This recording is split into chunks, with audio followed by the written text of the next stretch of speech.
Inside the package, you'll find everything needed for installation.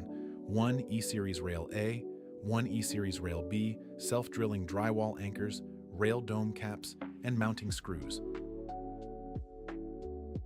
Begin by choosing your mounting location and confirming proper clearance from nearby walls or obstructions. For split champagne bottles, maintain a minimum side clearance of 2 3/4 inches. For magnum bottles, maintain at least 3 1/4 inches of side clearance.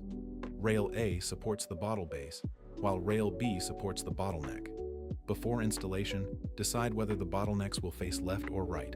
Hold the first rail in position and confirm proper clearance. Install the bottom screw only without an anchor to temporarily support the rail. Rotate the rail into its final vertical position and ensure it is level.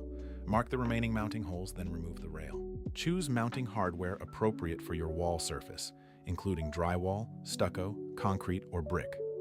If mounting into drywall, install the provided self-drilling anchors at each marked location until flush with the wall surface.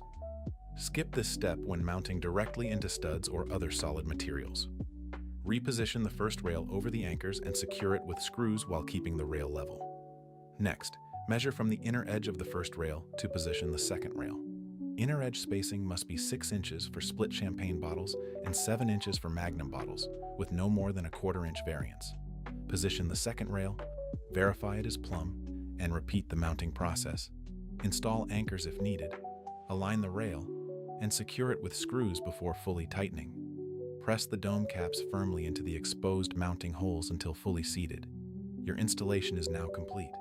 Add your wine bottles and enjoy your new E-Series wine rack system.